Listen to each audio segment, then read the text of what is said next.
Hadirin hadirat yang dirahmati Allah Subhanahu wa taala, kita melanjutkan bahasan kita tentang sirah nabawiyah. Pada pertemuan lalu kita telah jelaskan Nabi sallallahu alaihi wasallam begitu semangat untuk berdakwah, menemui para orang-orang Arab yang datang berhaji di Mina, ya. Sampai Nabi sallallahu alaihi wasallam mengatakan, hal min rajulin yahmiluni ila qaumihi fa inna quraisyan mana'uni an uballigha kalama rabbi. Apakah ada orang yang bawa aku menuju ke kabilahnya, ke sukunya? Sungguhnya aku ingin menyampaikan Islam karena orang-orang Quraisy melarangku untuk menyampaikan firman Allah Subhanahu wa taala. Nabi dalam tanda kutip seakan-akan mengemis ingin bisa berdakwah karena dia tidak bisa berdakwah, dilarang oleh orang-orang kafir Quraisy. Dan Nabi SAW mendatangi kabilah-kabilah, dan di antara metode dakwah Nabi selain mendatangi kabilah-kabilah, Nabi juga datang ke perorangan-perorangan. Pada pertemuan lalu telah kita sebutkan bagaimana Nabi bertemu dengan Dhimat al-Asdi. Kemudian di antara perorangan person yang ditemui oleh Nabi SAW dalam dakwahnya adalah Tufail bin Amr ad-Dawsi atau Tufail bin Amr, ya, ad-Dawsi. Beliau adalah seorang penyair, seorang yang cerdas dan seorang yang mulia di kaumnya. Bahkan dia adalah pemimpin dari kabilah Daus di negeri Yaman. Dia datang ke Mekah, yaitu setelah Nabi SAW diusir dari Taif. Kemudian begitu dia datang di Mekah, didatangi oleh orang-orang kafir Quraisy. Dan orang-orang kafir Quraisy tidaklah mendengar seorang pun datang dari luar kota masuk kota Mekah kecuali mereka akan temui dan mereka akan ingatkan, hati-hati, jangan dengar, ya, perkataan Muhammad. Maka mereka pun mensifati Muhammad sallallahu alaihi wasallam kepada Tufail dengan sifat-sifat yang buruk. Ya, mereka khawatir kalau orang datang ketemu Nabi nanti masuk apa? Islam. Mereka berkata, ya Tufail, innaka qadimta biladana wa hadha ar-rajul ladzi baina adhhurina qad a'dhala bina. Wahai Tufail, kau sekarang datang ke negeri kami, dan lelaki ini, yaitu Muhammad maksud mereka, yang ada di tengah-tengah kami ini telah membuat kami repot. Wa qad farraqa jama'atana, dia telah memecah belah jamaah kami. Wa syattata amrana, dia telah memporak-porandakan urusan kami. Wa inna ma qawluhu kasihr, sungguhnya perkataannya seperti sihir. Yufarriqu baina rajul wa baina abih, dengan sihirnya tersebut si Muhammad bisa memisahkan antara seorang dengan ayahnya. Wa baina rajuli wa baina akhi, bisa memisahkan antara seorang dengan saudaranya. Wa baina rajuli wa baina zaujatihi, bahkan bisa memisahkan seorang dari istrinya. Wa inna nakhsha 'alaika wa ala qaumika ma qad dakhala 'alaina, kami khawatir musibah yang menimpa kami ini akan menimpa kaummu juga kalau kau masuk Islam. Fala tukallimhu, maka jangan ngomong sama Muhammad. Wala tasma'anna minhu syai'an, jangan sekali-sekali dengar sesuatu pun dari Muhammad. Qala Tufail, fa wallahi ma zalu bi, kata Tufail bin Amr ad-Dawsi, mereka terus membicara denganku, terus mengingatkan aku, ya. La ma zalu yukhawifuni, mereka mengingatkan aku, mengkhawatirkan aku, hatta ajma'tu alla asma' minhu syai'an wala ukallimah, sampai aku bertekad aku tidak bakalan mendengar sedikit pun dari perkataan Muhammad dan aku tidak akan ngomong sama dia sama sekali.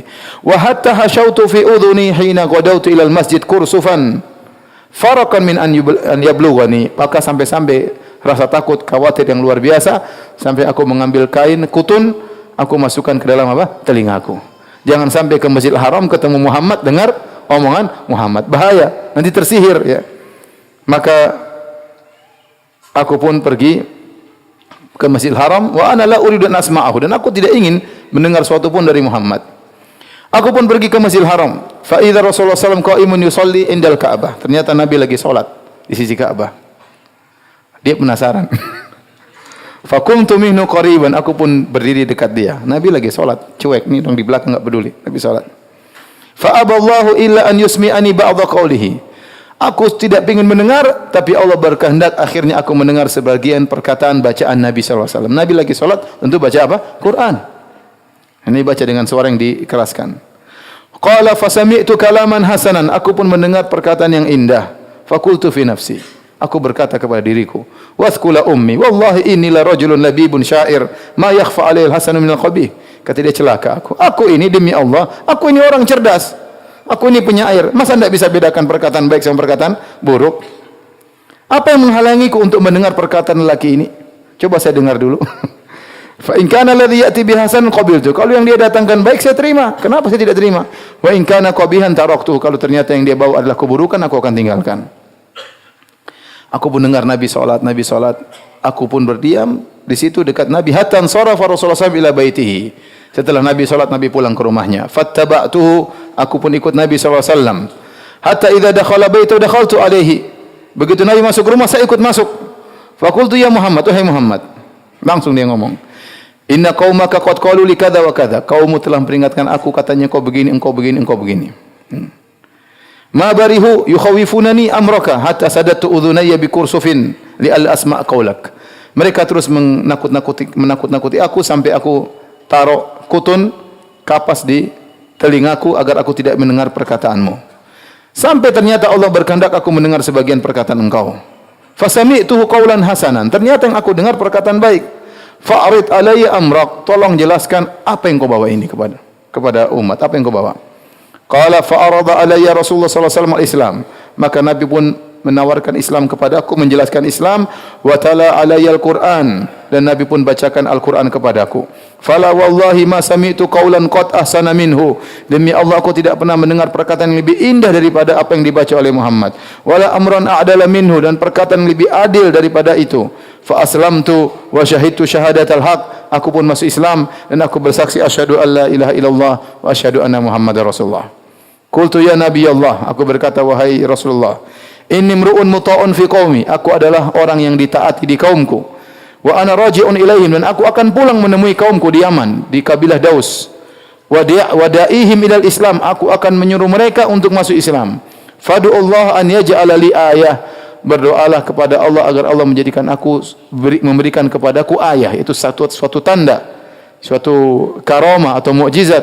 Takunu li aunan alaihim fima ad'uhum ilaihi. Dengan karamah tersebut aku bisa terbantukan untuk menyuruh mereka kepada Islam. Maka Rasulullah SAW berdoa, Allahumma ja'allahu ayah. Ya Allah, berikanlah dia karamah ya bagi Tufail bin Amr ad-Dawsi. Setelah itu Tufail bin Amr ad-Dawsi pun pulang ke kaumnya. Tatkala dia sampai di Saniyah, suatu tempat yang agak tinggi, tutli'uni alal hadir, yang tempat tersebut langsung dia bisa lihat kampungnya. Tiba-tiba waqa'a nurun baina aynayya mithlul misbah. Tiba-tiba ada cahaya yang datang di depan, di antara dua mataku seperti lampu. Qultu Allahumma fi ghairi wajhi inni akhsha an yadhunnu annaha muthlatun waqa'at fi wajhi li firaqi dinihim. Ya Allah, pindahkanlah lampu tersebut, jangan di hadapan wajahku. Aku khawatir kaumku akan berkata, lihat, ini tanda orang yang keluar dari agama nenek moyang. Qala fatahawwala an-nuru fa waqa'a fi ra'si sauti. Maka cahaya tersebut berpindah ke cemetiku, ke ujung cemetiku yang dia gunakan untuk naik onta atau naik kuda misalnya. Kemudian faja'al al-hadir yatara'una dzalika nur. Orang-orang semua lihat ada cahaya. Fi sauti, cahaya tersebut di cemetiku kal qindil muallaq, ya, seperti ada lampu yang tergantungkan. Wa ana ahbitu lahum minas saniyah, dan aku turun dari tempat yang tinggi tersebut menuju mereka. Hatta ji'tuhum, aku pun datang kepada mereka. Dia turun di malam hari. Fa asbahtu fihim, kemudian esok harinya aku di tengah-tengah mereka. Falamma nazaltu atani abi, tatkala aku datang, tiba di rumah, datanglah ayahku. Wa kana syaikhan kabiran, ayahku sudah tua. Faqultu, aku berkata kepada ayahku, ilaika anni ya abati, falastu minka walasta minni. Qala lima ya la ya bunayya. Lima ya bunayya. Kata Tufail, ya ayahku, jauhlah dari aku bukan dari engkau, engkau bukan dari aku. Ada apa gerangan wahai putraku? Qultu aslamtu wa taba'tu dina Muhammadin. Wahai ayahanda, aku sudah masuk Islam dan aku mengikuti agama Muhammad. Ayahnya langsung berkata, bunayya fadini dinuk, agamaku sama dengan agamamu. Langsung masuk Islam. Kata Tufail, idhab faktasil, pergilah engkau dan mandilah. Wa tahhir thiyabak, dan bersihkan bajumu. Thumma ta'al hatta u'allimaka ma 'ullimtu. Kemudian kemarilah, aku akan ajarkan kepada engkau apa yang aku diajarkan oleh Rasulullah sallallahu alaihi wasallam. Maka dia pun pergi, dia pun mandi, dia bersihkan bajunya. Kemudian dia pun datang ayahnya Tufail. Kemudian Tufail menawarkan Islam kepada ayahnya, fa aslama, maka dia pun masuk Islam. Thumma atatni sahibati, kemudian datang istriku. Aku berkata kepada istriku, ilaiki anni, pergi engkau istriku. Falastu minki walasti minni, saya bukan dari engkau dan engkau tidak ada hubungan dengan aku, pergi. Qalat lima bi abi anta wa ummi, kenapa wahai suamiku? Qalat farraqa baini wa bainakil Islam, Islam telah memisahkan antara aku dengan engkau. Wa taba'tu dina Muhammadin, aku sudah mengikuti agama Muhammad. Qalat fadini dinuk. Kalau gitu agamaku sama dengan agama engkau wahai suamiku. Kata Tufail, idhabi waqtasili. Pergilah engkau dan mandilah. Kemudian dia pun pergi dan mandi. Kemudian datang dijelaskan Islam oleh suaminya Tufail, maka dia pun masuk Islam. Setelah itu Tufail bin Amr ad-Dawsi pun menyeru Islam, menyuruh kaumnya untuk masuk Islam. Ternyata mereka tidak masuk Islam, tidak seperti bapa dan istrinya. Akhirnya aku pun datang menemui Nabi di Mekah. Aku berkata, ya Rasulullah, inna Dausan qad asat wa abad. Ya Rasulullah, kaumku, kabilah Daus, suku Daus membangkang, enggan untuk masuk Islam. Fadu'ullah alaiha, doakan mereka agar celaka ya Rasulullah. Maka Rasulullah SAW balik menghadap kiblat. Wa rafa'a yadayhi, Rasulullah angkat kedua tangannya. Orang-orang bilang, mati mereka, mati mereka. Halaku. Rasulullah berdoa, Allahumma hdi Dausan wa'ti bihim. Nabi berdoa, ya Allah berilah hidayah kepada kabilah Daus. Datangkanlah mereka. Allahumma hdi Dausan wa'ti bihim. Ya Allah berilah hidayah kepada kabilah Daus dan datangkanlah mereka kepada aku. Kemudian Nabi berkata kepada Tufail, irji ila qaumik fad'uhum warfuq bihim. Pulanglah engkau kepada kaummu, dakwahilah mereka tapi dengan lembut. Karena mungkin dakwanya kasar. Pergi, saya enggak mau.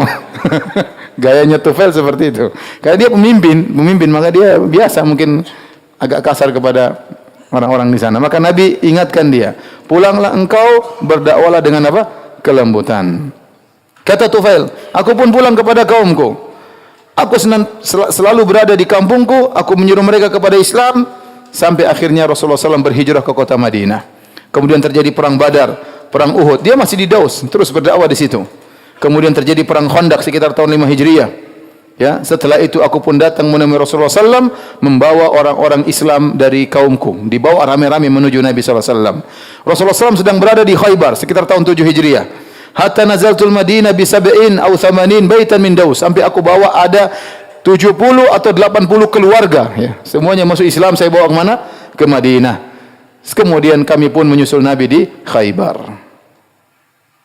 Dan di antara orang-orang dari kabilah Daus yang masuk Islam adalah Abu Hurairah radhiyallahu taala anhu ad-Dausi. Ya. Abu Hurairah masuk Islam gara-gara siapa? Tufail bin Amr ad-Dausi. Ya. Untung Nabi tidak doakan kecelakaan bagi mereka. Doa Nabi, Allahumma hdi Dausan. Ya Allah berilah petunjuk kepada Daus. Ternyata di antara mereka yang masuk Islam, subhanallah, siapa? Abu Hurairah radhiyallahu anhu, yang kita selalu mendengarkan hadis diriwayatkan oleh siapa? Abu Hurairah radhiyallahu taala anhu, rawiyatul Islam.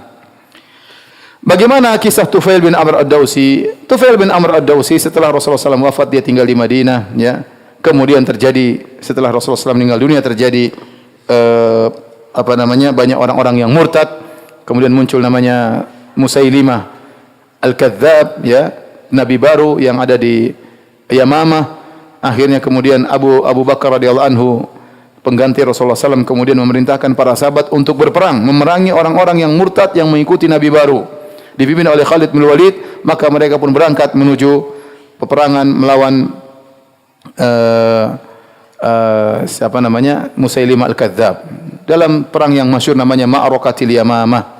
Ya, ternyata beliau radhiyallahu anhu mati syahid dalam perang tersebut. Sebelum beliau meninggal dunia, beliau melihat sebuah mimpi. Dalam mimpinya sebelum perang Ma'rakatul Yamamah, dia berkata kepada para sahabatnya, inni qad ra'aitu ru'yan fa'biru hali. Wahai para sahabatku, saya melihat suatu mimpi.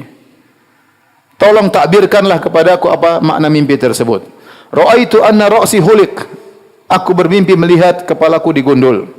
Wa annahu kharaja min fami ta'irun, dan keluar dari mulutku seekor burung. Wa annahu laqiyatni imra'atun fa adkhalatni fi farjiha. Aku bertemu dengan seorang wanita, tiba-tiba tubuhku dimasukkan dalam kemaluannya. Wa ara ibni yatlubuni talaban hathithan, dan aku lihat anakku berusaha mengikutiku. Tsumma ra'aituhu bisa'anni, dan aku melihat dia terhalang dariku. Qalu khairan, kata teman-temannya, insyaallah ini mimpi yang baik.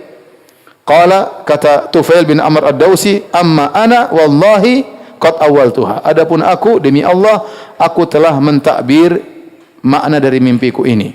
Qalu madza? Apa yang kau tafsirkan dari mimpimu? Qala amma halqu ra'si faqat'uhu. Adapun kepalaku gundul, artinya kepalaku akan dipenggal.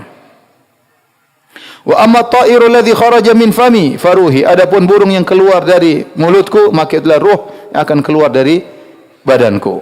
Wa ammal mar'atu allati adkhalatni farjaha. Adapun wanita yang aku lihat dia masukkan tubuhku dalam kemaluannya, fal ardu tuhfaru li fa aghibu fiha. Itu adalah bumi yang akan digali, kemudian aku dikuburkan dalam bumi tersebut, aku pun tertutup oleh bumi tersebut. Wa amma talabu ibni iyaya thumma habsuhu anni fa inni arahu sayajhadu an yusibahu ma asabani. Adapun anakku yang mengikuti aku kemudian tertahan, menurutku dia akan bernasib sama seperti saya tetapi tertunda, yaitu akan mati syahid, akan meninggal seperti saya namun di kemudian hari.